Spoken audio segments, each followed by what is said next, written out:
Adelante, pastor.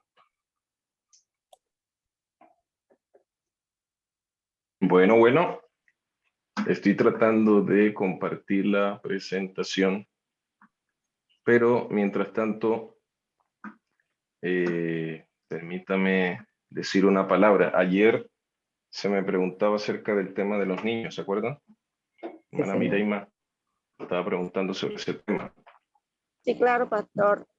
Lo que pasa es que yo he leído el libro Eventos de los últimos días, y ahí hablan bastante sobre esto. Me lo he leído ya como 2 ocasiones, pero, o sea, yo no sé si comprendí bien, pero usted estaba haciendo referencia, era a los niños que no nacieron, o sea, los niños que se perdieron, murieron antes de nacer, o sea, en el vientre de la madre. Mire, bueno, es una pregunta bastante importante. Comenzar diciendo que nunca fue el deseo de Dios que existiera esta tragedia, ¿no? La pérdida de una persona es muy cara a los ojos de Dios. Pero lo que sí dice la Escritura, por ejemplo, hay una historia bíblica que cuando Dios, a través del profeta Eliseo, le promete a la viuda, a una mujer adulta que no podía tener hijos.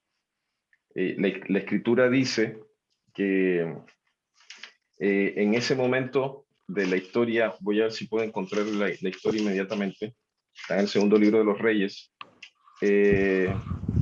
La Escritura menciona, aquí está en el segundo libro de los Reyes, capítulo 4. Y la Escritura menciona que esta mujer, Dios le regaló un hijo, pero al cabo de cierto tiempo el hijo murió. Y el profeta no sabía por qué había fallecido, ¿no?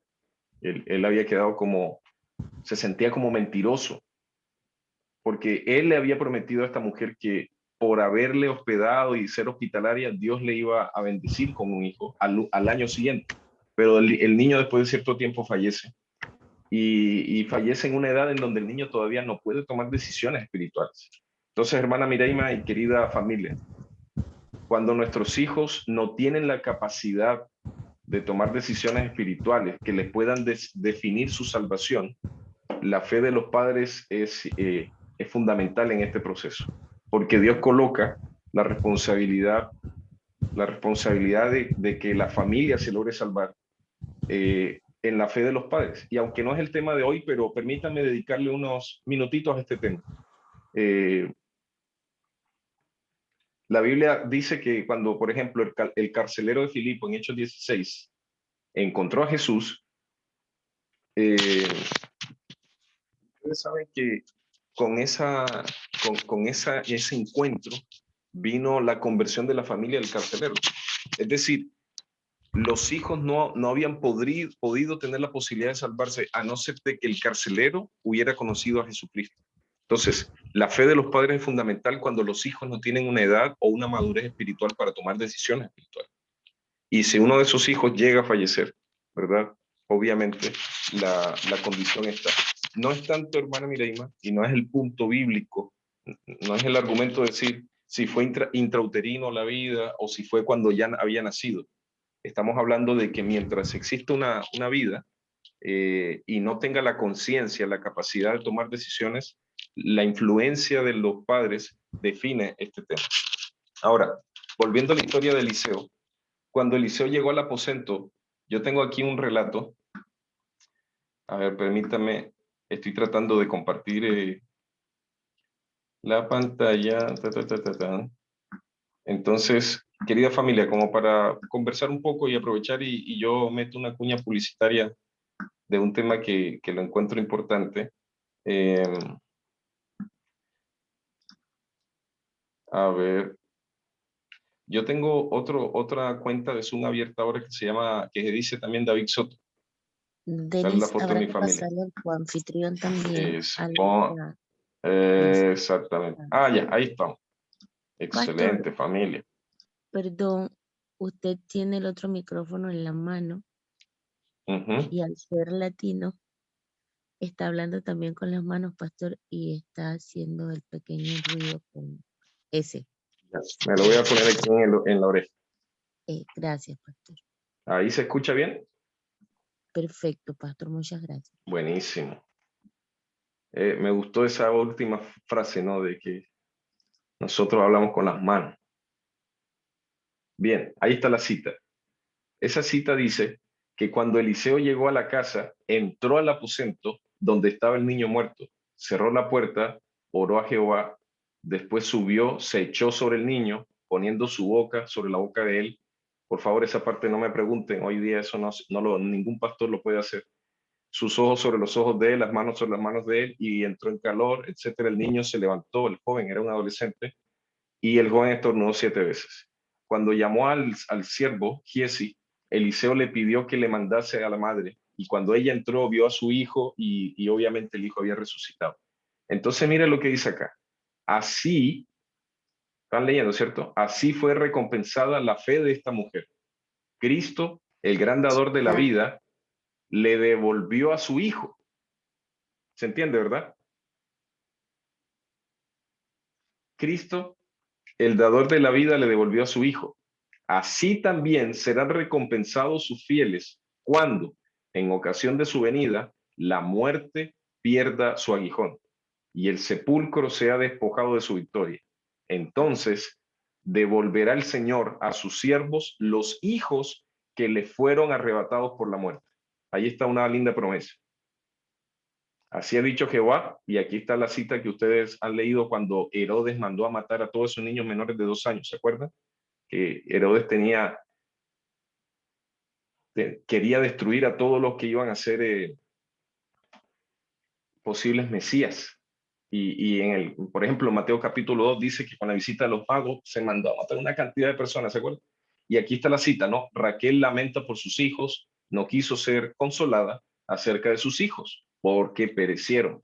Así ha dicho Jehová, reprime tu voz del llanto y tus lágrimas, porque salario o recompensa hay para tu obra, y volverán de la tierra del enemigo. ¿Verdad? Eso también está en Jeremías 31:3. Entonces, aquí hay un mensaje de esperanza, ¿verdad? Porque el mensaje de esperanza que declara esta cita es que Dios va a recompensar la fe de los padres, ¿verdad? No sé si queda claro el punto.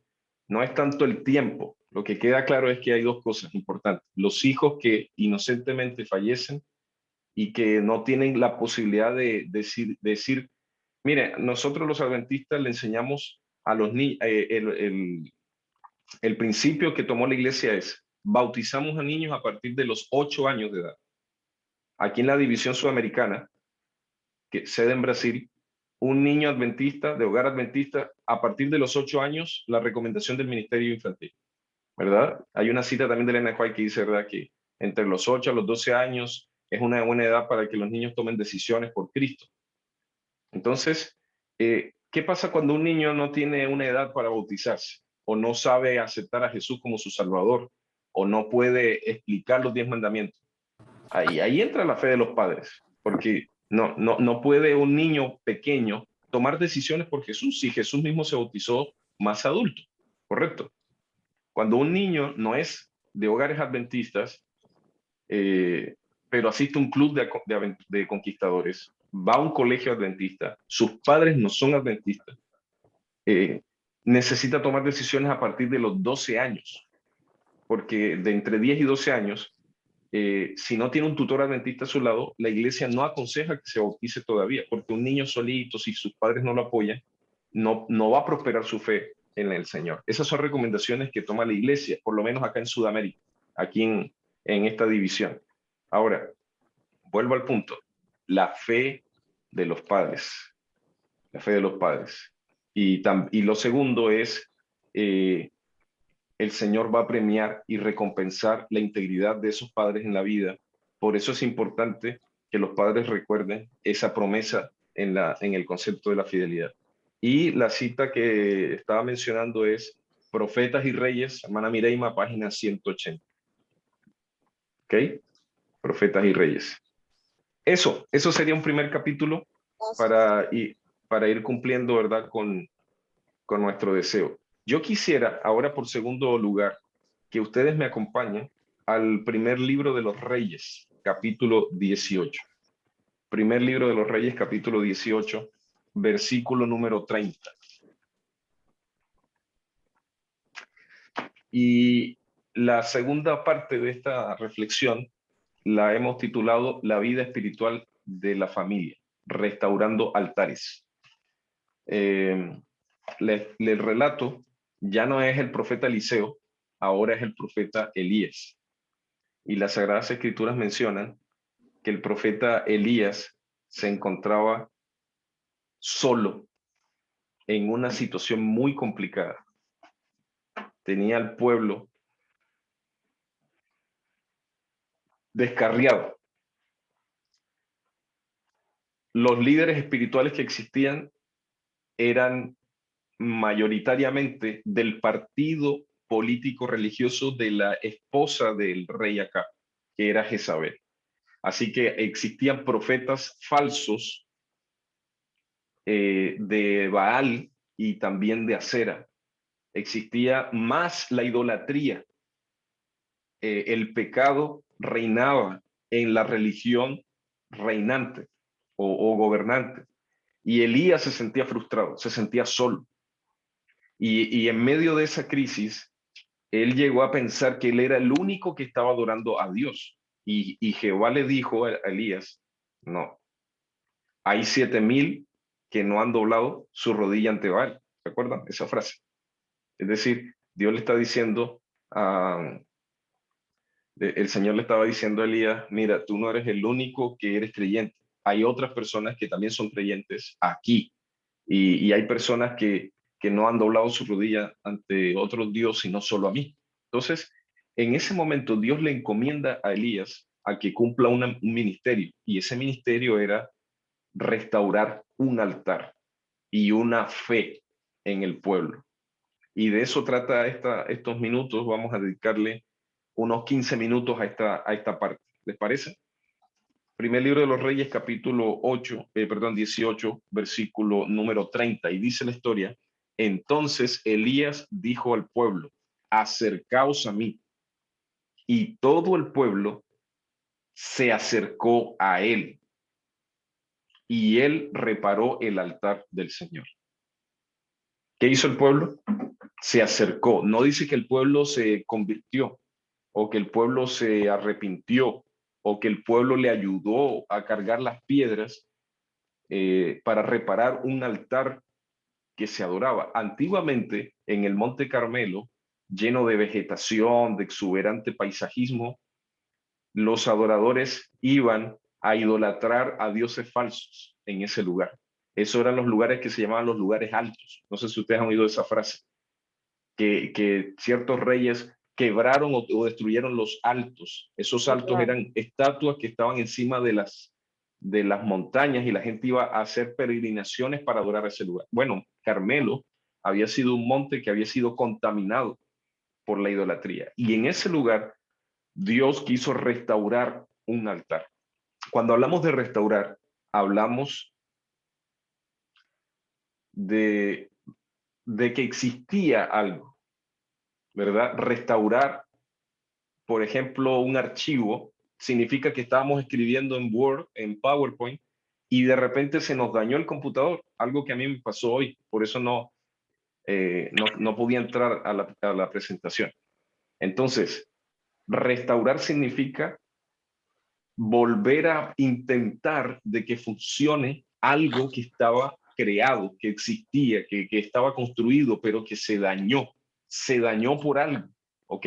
Entonces, Dios había instaurado una forma de adoración en el pueblo, pero el pueblo tenía quebrada esa adoración. Hacían 3 años, no había llovido, el pueblo estaba destruido, ellos habían destruido el único medio por el cual podían acercarse a la bendición. Y Elías era el enviado para restaurar. Me gusta esa palabra, porque es lo que Dios quiere hacer con nosotros, ¿verdad? Él quiere restaurar nuestros hogares. Él quiere restaurar nuestra relación con Él.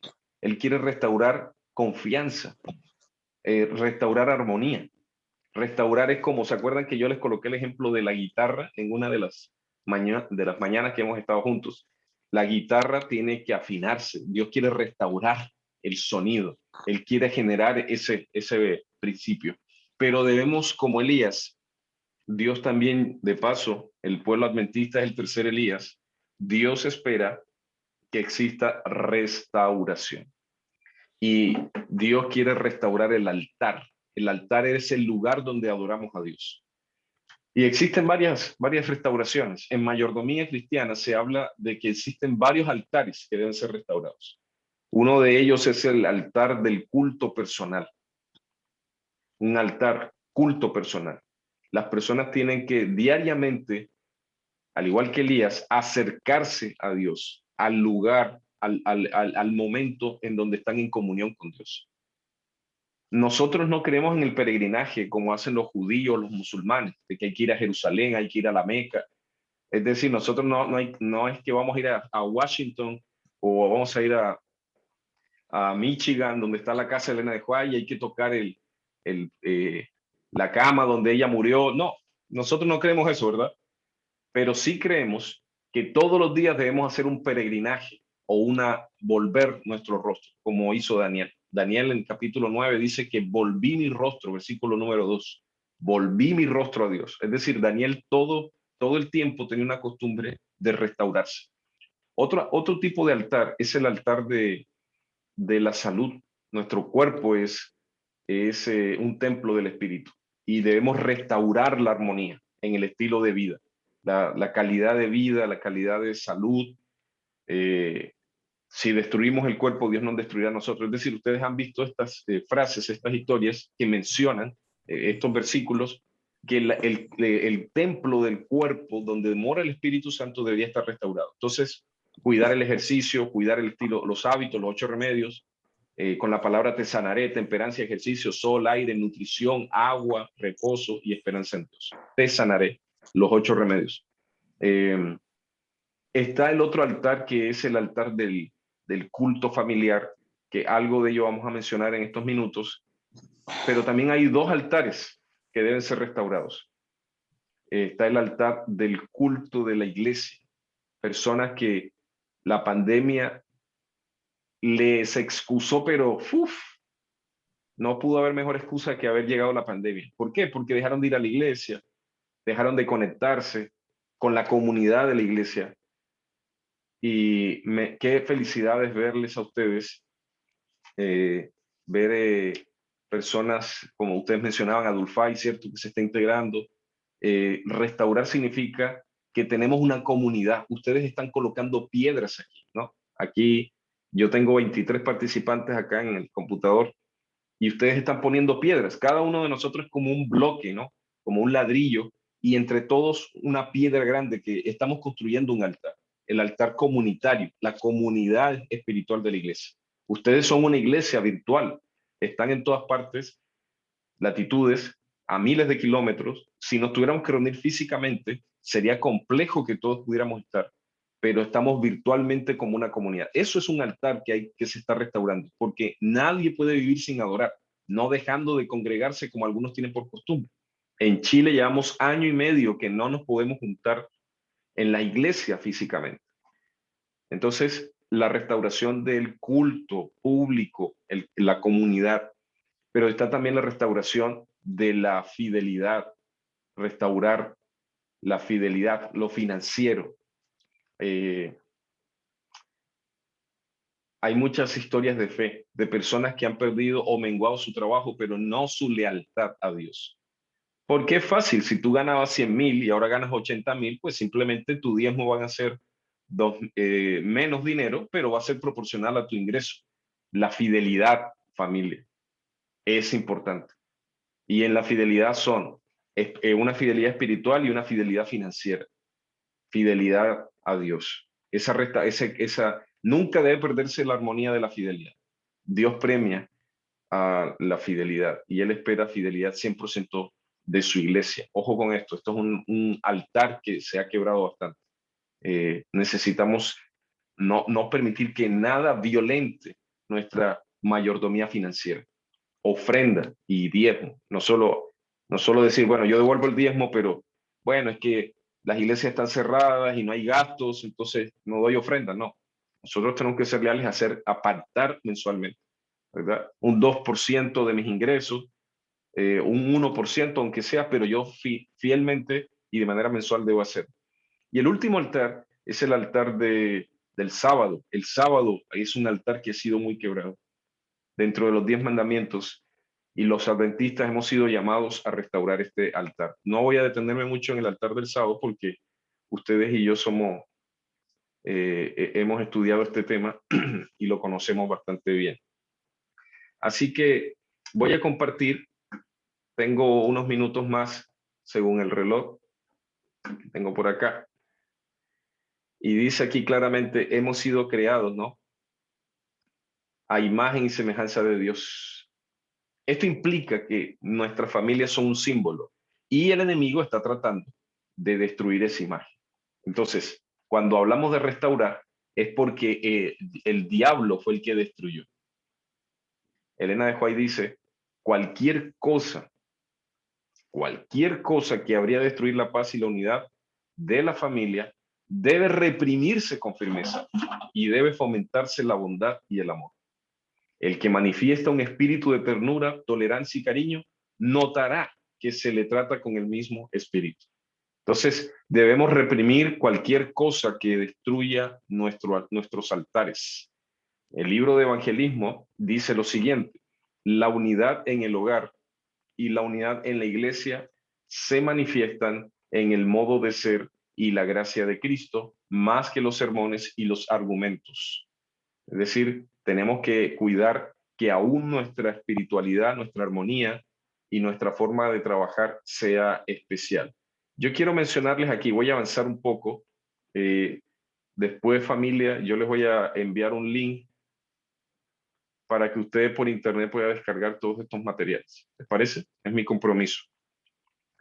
El altar familiar. La palabra Gracias. altar, bueno, con gusto. La palabra altar, en el fondo el altar era la práctica de adoración del Antiguo Testamento. ¿Correcto?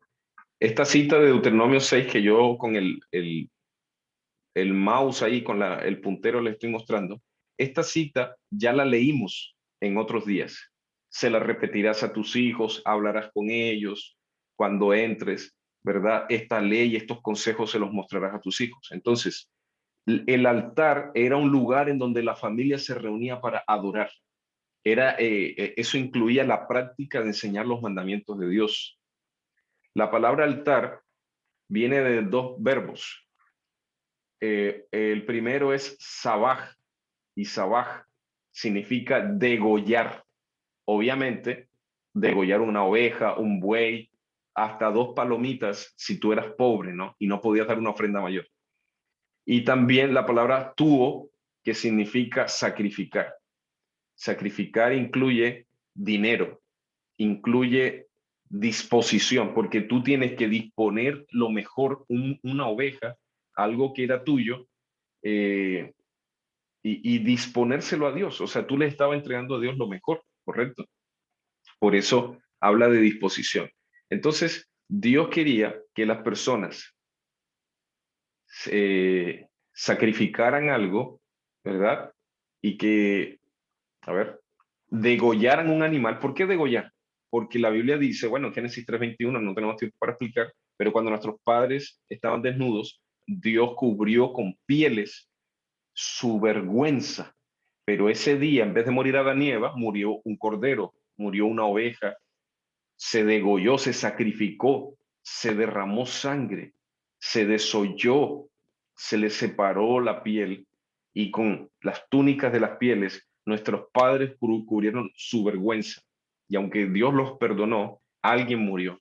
Entonces hay un sacrificio. Por eso el altar es el lugar donde se recuerda al Mesías, se recuerda de que hay perdón, se recuerda de que hay sacrificio. Miren que este tema tiene que ver con el santuario. Yo les he dicho en esta semana que el santuario es una verdad distintiva de la iglesia adventista.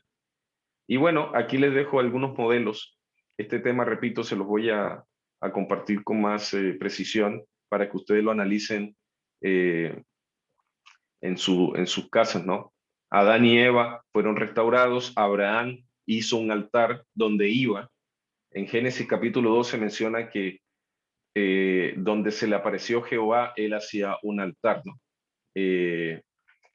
Noé después del diluvio también hizo un altar, y la historia de Timoteo, que menciona a su abuela y a su mamita, que desde niño, ¿verdad? En el segundo de Timoteo dice, desde niño también has sabido las Sagradas Escrituras, siempre te han enseñado, porque la abuela y la mamá se dedicaban a hacerle el culto a Timoteo. Ahora, ¿qué hace el diablo? El enemigo quiere destruir los altares, como en los tiempos de Elías. En Patriarcas y Profetas, la sierva de Dios dice que Satanás hizo un premeditado esfuerzo. O sea, cuando uno hace premeditado es cuando uno lo hace con intención, ¿verdad? Eh, Cuando un ladrón entra a una casa, ¿lo hace por accidente o premeditadamente lo planeó? A eso se refiere acá, ¿no? ¿Verdad? Cuando una mamita le hace una torta o le hace una comida especial a un pariente o a un familiar integrante de la familia, ¿lo hace premeditadamente? Claro, ella planeó con cariño hacer una comida especial para recordar los cumpleaños, etc. Aquí el diablo hizo premeditadamente un esfuerzo para corromper la institución del matrimonio, debilitar sus obligaciones, disminuir la santidad. En estos días era el día del orgullo LGTBIQ más, un montón de nombres, ¿no? Porque cada vez hay más y más géneros.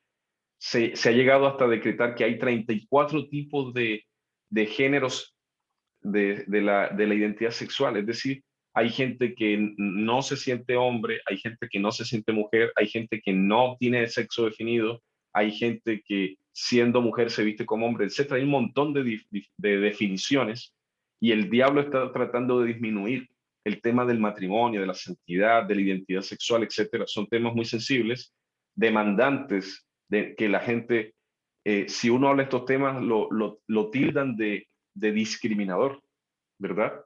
Y el enemigo está tratando de borrar la imagen de Dios, y por eso nosotros tenemos que hacer altares. Eh, Aquí hay solamente voy a mencionar esto rápidamente, ¿no? ¿A qué se le dedica más tiempo? En los Estados Unidos los niños prácticamente le dedican mucho tiempo a la televisión. 8 horas, 9 horas al día.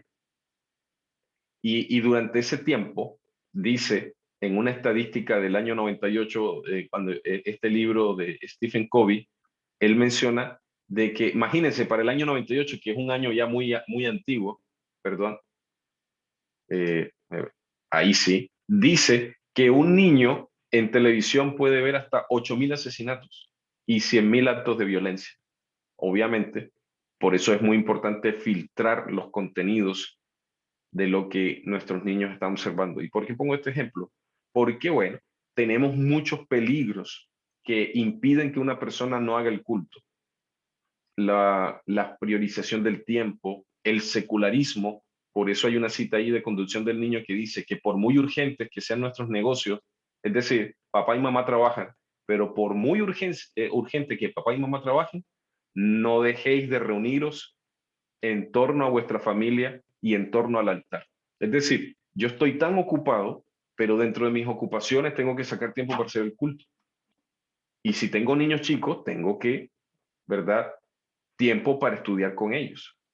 Y yo públicamente quiero agradecer a mi esposa, porque yo le digo que ella es mi pastora, ¿no? Ella me pastorea a mí, pastorea a los niños, porque muchas veces, mire, yo estuve de lunes a jueves fuera de la casa.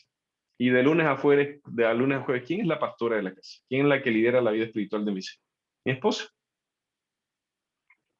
Yo comienzo reuniones a veces a las 8 de la mañana, hora de Chile. Y eso significa de que mis hijos tal vez todavía recién están levantándose. Y yo me siento a las 8 y salgo a la 1 de la tarde. ¿Quién está pendiente? Mi esposa. Nosotros tenemos que ponernos de acuerdo en la casa. ¿Quién cuida a quién? ¿Cuáles son Y eso ya lo mencionamos, los roles que generan crisis. Entonces, Satanás quiere destruir el altar, pero necesitamos vigilancia espiritual, vigilancia moral, porque el enemigo también quiere hacernos caer. El Antiguo Testamento menciona que había una costumbre en la mañana y en la tarde. Eso lo dice el Deuteronomio, ¿no? La Shema. La Shema era el rezo o la liturgia en donde se adoraba a Dios en la mañana y se adoraba a Dios en la tarde. Nosotros creemos también que en la primera hora de cada mañana, en la parte matutina, es importante buscar a Dios. Ustedes tienen este hábito y los felicito. Están buscando a Dios ahora, tempranito. Y es algo muy digno de admirar. Y lo segundo es el matutino, que podríamos decir que es cuando el sol se oculta. En el hemisferio norte, recuerden que el sol salía como en Colombia, ¿no? Creo que en Panamá, no sé, familia, los hermanos que están en algún otro lugar, el sol sale tipo que 5 de la mañana, no sé en qué horario está saliendo el sol ahora y a qué hora se está metiendo el sol, ¿verdad? Pero básicamente el sol siempre se mete tipo 6 de la tarde, ¿no? Acá en Chile, en el verano, el sol se puede meter a las 10 de la noche, 10 de la tarde se dice, imagínense, porque el sol se oculta más tarde. Entonces, no se puede hacer un culto a las 11 de la tarde. Imaginen, en Punta Arenas, lo más al sur de Chile, el sol se puede meter a las 11 y a veces la gente se va a dormir y es medianoche y todavía se ve como un claro. ¿Por qué? Porque son los días más largos en el hemisferio sur y también el sol puede madrugar a veces. Entonces, siempre tiene que haber un hábito. De paso, entre paréntesis, los hermanos del sur, más sur, al sur de Chile, ellos toman una decisión, ya, vamos a recibir el sábado a las 20 horas o a las 8 de la tarde, aunque todavía el sol se oculte a las 12. ¿Por qué? Porque no pueden esperar hasta las 12 para irse a recibir el sábado, porque es de tarde a tarde. Entonces, son curiosidades, ¿no? De otras latitudes del mundo. Entonces, familia, que Dios nos ayude en este sentido, porque el propósito, como muy bien lo menciona aquí, es adorar a Dios, reclamar a Dios. Porque alguien te puede decir, bueno, ¿y por qué ustedes hacen el culto? Bueno, hacemos el culto personal, familiar y de la iglesia o comunidad. Ustedes ahora están haciendo un culto, por eso está la palabra culto. La palabra culto significa rendir un homenaje, ¿ok? ¿Por qué ustedes le dicen culto? El culto no es solamente de 11 a 12, la misa de 11, dicen ahí algunos un poquito ahí en son de humor. No, no es solamente el momento en que un predicador, un pastor, un anciano, una hermana se para a predicar el sábado a las 11 de la mañana, 11:30, hasta las 12, 12:30. No, el culto es rendirle un tributo a alguien que es superior a mí, ¿ok? Yo reconozco que alguien tiene autoridad por mí. Entonces, familia, aquí está. Yo podría resumir el mensaje de hoy de esta manera. A ver, lo voy a volver a colocar. ¿Les parece? A ver, permítanme. Voy a regresar aquí. ¿Por qué rendimos culto a Dios? ¿Por qué hacemos un culto personal, un culto familiar y un culto como iglesia? Nos reunimos los miércoles o como ustedes que se reúnen en esta semana, en la madrugada, o yo no sé bien cuánta frecuencia se reúnen ustedes. Pero ¿por qué hacemos esto? Bueno, porque rendimos homenaje a Dios, lo reconocemos como el Señor. Salmo capítulo 100, versículo 3. Reconoced que Jehová es Dios. Él nos hizo y no nosotros a nosotros mismos. ¡Qué maravilla! Yo reconozco que mi Señor es mi Dios y por eso todos los días tengo que abrir la palabra, hago un culto personal, o si tengo niños pequeñitos o si tengo hijos adolescentes, animarlos a ellos. Hijo, ¿ya hizo el culto? ¿Ya se encontró con Dios? Solo que a veces la palabra culto suena como un ritual, fome. Fome significa algo que no tiene mucho brillo, no es muy emocionante. Entonces hay que hacer algo interesante, ¿correcto? Pero aquí dice que es algo de adoración, se reclama por fe el poder y los méritos de la sangre de Cristo. Cada miembro de la familia reclama el poder y la victoria sobre el pecado, es decir, se pide perdón si las familias tienen dificultades, cada miembro de la familia renueva su pacto, es el momento donde se recibe instrucción, se lee la Biblia, se lee el folleto, la matutina, se lee un libro espiritual del espíritu de profecía, se conoce la historia bíblica, es un momento para celebrar, festejar, conmemorar, orar por algo, agradecer a Dios por una victoria espiritual, porque el Señor ha abierto las puertas, porque Dios hace maravillas. Es el lugar donde nos reconciliamos. Si estamos con alguna duda, el culto debe ser el momento apropiado para pedir perdón, para pedir unidad, para conversar sobre un tema, para reconocer que hemos fallado. Es el lugar donde oramos, intercedemos por los hijos, nos arrodillamos o nos sentamos o conversamos por un proyecto, cuál es la necesidad que tiene la familia, o podemos invitar a un miembro, aunque no sea creyente, adventista, se puede invitar, pero si lo invitamos tiene que ser un culto muy apropiado para ellos, algo muy especial. Entonces, termino con esto, por favor, permítame, yo sé que podría estar avanzado aquí del tiempo, pero solamente quiero terminar con un par de ideas. ¿Cómo deberíamos hacer el culto? Bueno, hágalo breve. Si tiene niños pequeños, hágalo breve. Cuando se leen capítulos largos, se explican largas oraciones, dice que se hace muy cansador y la gente se siente aliviada cuando se termina el culto. Entonces, mi suegro todos los días despertaba a la familia de mi esposa temprano. Y yo conozco hermanos una hermana, por ejemplo, que le pegaba a las hijas porque no querían ir al culto del miércoles. Y las niñas, las muchachas llegaban todas llorando al culto, a la iglesia, con las piernas rojas porque a veces se quitaba la correa y les pegaba. Y las pobres niñas ahí llegaban al culto, ahí todas asustadas, pero porque la mamá les decía, tenemos que ir a la iglesia, ¿no? Las niñas ahí asustadas. Hoy día no podemos hacer eso. Eran otras dispensaciones, otras formas de criar a los hijos. Hoy tenemos que ganar el corazón. Tiene que ser interesante la forma de... Bueno, Mana Lilia, usted lo sabe. Entonces, ¿qué pasa con este asunto? Miren, mi cuñado a los 12 años se fue de la casa. Y tuvimos, en el episodio de la historia de mi esposa, hubo personas que se apartaron porque no, llegó el tiempo en donde los hijos reconocieron que esa no era una forma correcta de coercitiva. Y cuando ya no se los pudo obligar, ¿qué hacen los hijos? Chao pescado, ¿no? Si te vi, no te conozco, no quiero saber nada del culto. ¿Por qué? Porque los obligamos a un sistema, a una forma que no era lo que Dios quería. Exactamente. Aunque eran buenas las intenciones, mal el método. Y por eso la gente, a veces fracasamos como padres, porque estamos generando una coerción, una forma que no correspondería. Aquí hay algunas otras ideas, ¿no? Haga un culto que sea adaptado. Entonces, un culto un día puede ser solo de agradecimiento. Ya, nadie hoy va a pedir. Hoy solamente vamos a agradecer. A ver, ¿por qué quieres agradecer? No, por la vida, por el trabajo. Solamente vamos a leer un salmo de gratitud. Listo. O puede ser un culto en donde solamente vamos a orar por los enfermos.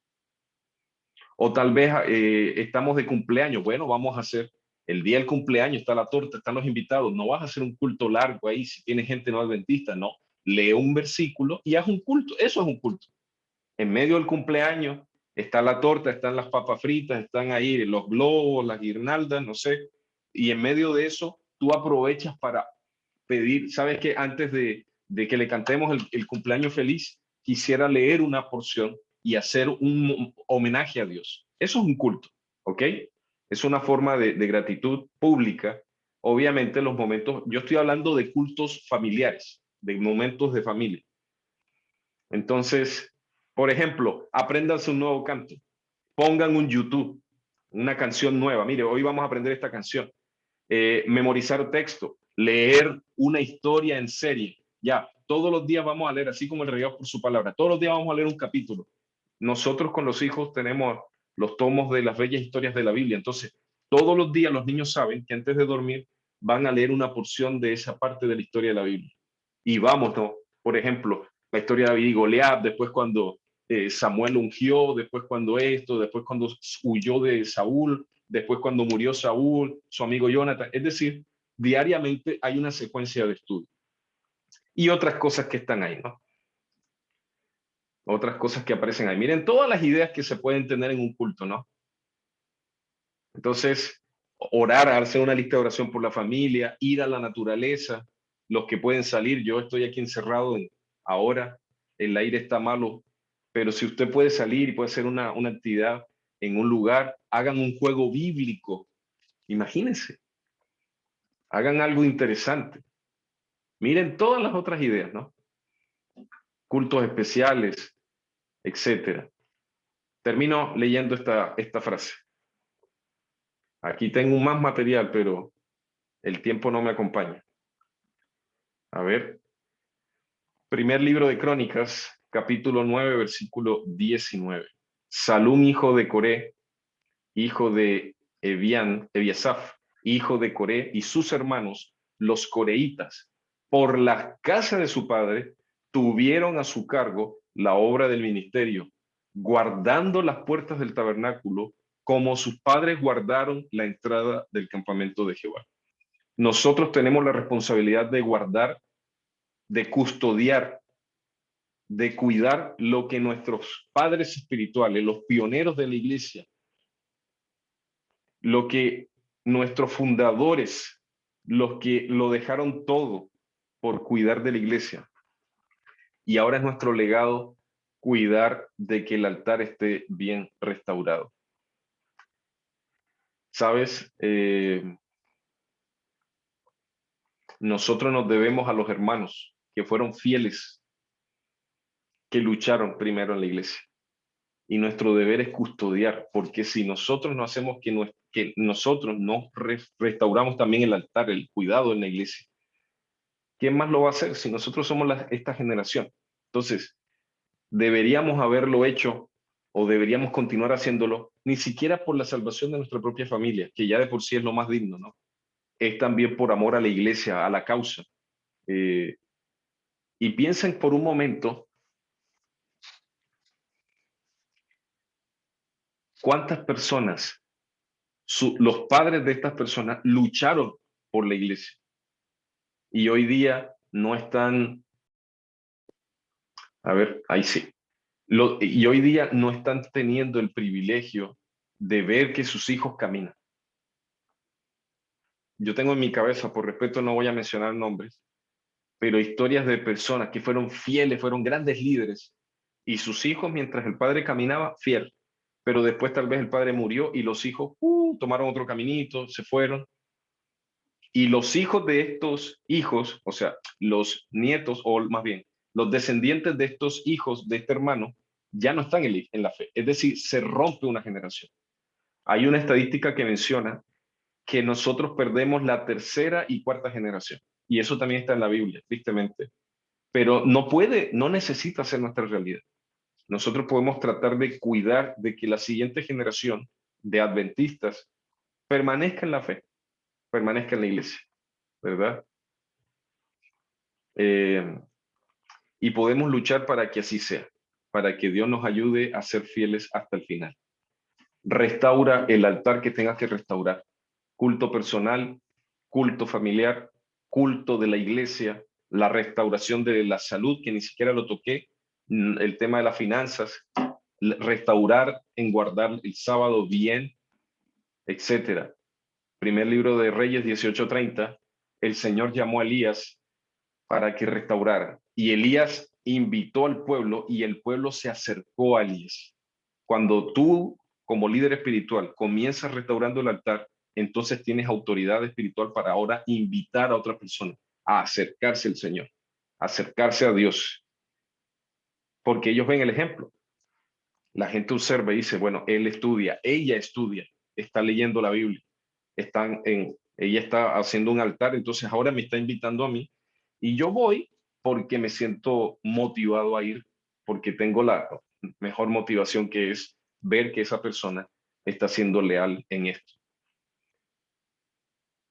creo que está más que claro que el ejemplo es la mejor, el mejor predicamento, ¿no? El mejor sermón. Entonces, si ellos te ven hacer, pues van a hacer.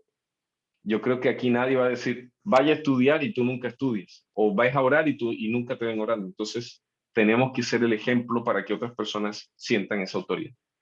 Familia, por hoy, aquí ya son las 6 de la mañana, allá las 5. Que Dios les bendiga, un abrazo fraternal, mis mejores deseos en este momento. Deseo de todo corazón que el Señor les conceda el honor de ver victorias y de ver la gloria de Dios en sus vidas. Un abrazo, que el Señor les bendiga en esta jornada. Muchas gracias, pastor. Antes de que nuestra pastora Lucy termine, pastor, esta sala ya cumplió 1 año de edad. Tuvimos un proceso de evolución, pero nosotros nos reunimos todos los días, pastor, a las 3 a.m. Iniciamos un concierto Qué de... maravilla. Igualmente en la tarde se tomó un momento de 3 a 4 únicamente para orar, pastor. Así que esta sala usted la puede compartir con quien guste, desee, crea, lo necesite, pastor, porque estamos aquí teniendo el culto en comunidad, como usted lo... Dios le bendiga grandemente, pastor. Gracias. Pastora. Muchas gracias, pastor. Esa frase de Yaceira, pues ella ha puesto eso sobre mis hombros, tratarme de esa manera.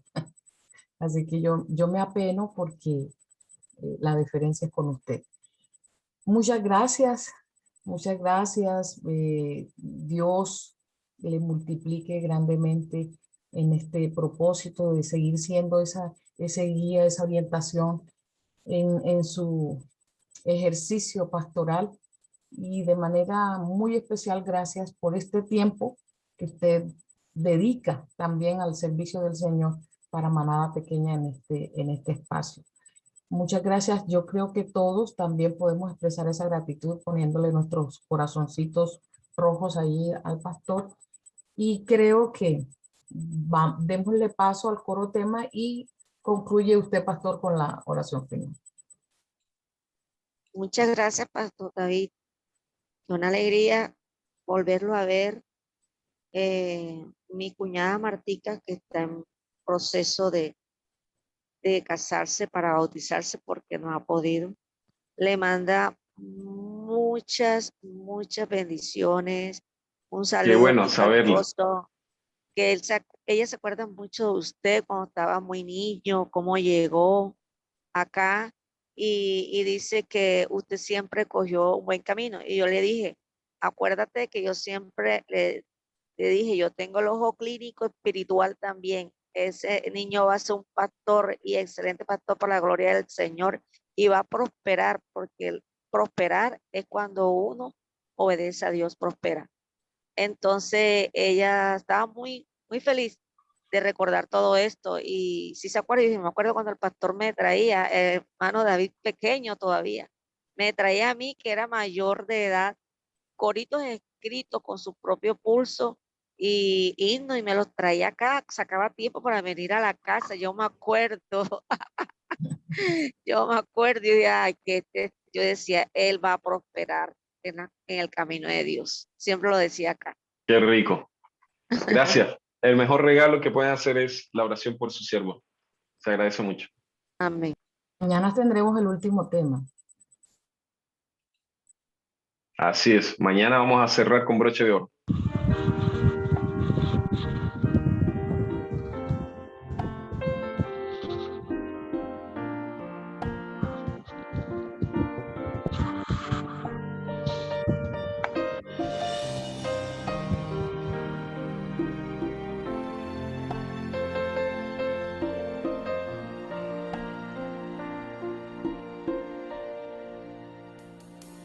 Nuestro hogar hoy será un refugio donde el sol brillará. Con ternura y comprensión, alegría, fe y amor, la presencia de Dios reinará. Mi casa y yo serviremos a Jehová. Ya decidimos darle todo a nuestro Dios. Nuestra esperanza es Jehová, Dios de Jacob. Mi casa y yo serviremos a Jehová. Mi casa y yo serviremos a Jehová. Ya decidimos darle todo a nuestro Dios. Nuestra esperanza es Jehová, Dios de Jacob. Mi casa y yo serviremos a Jehová.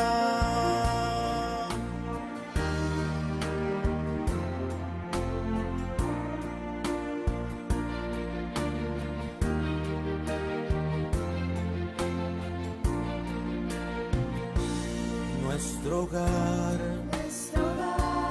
hoy será un lugar donde se pueda descansar. No habrá superioridad, unidos siempre estará. Nuestro hogar será un célico lugar. Mi casa y yo serviremos a Jehová. Ya decidimos darle todo a nuestro Dios. Nuestra esperanza es Jehová, Dios de Jacob. Mi casa y yo serviremos a Jehová. Mi casa y yo serviremos a Jehová. Ya decidimos darle todo a nuestro Dios. Nuestra esperanza es Jehová, Dios de Jacob. Mi casa y yo serviremos a Jehová.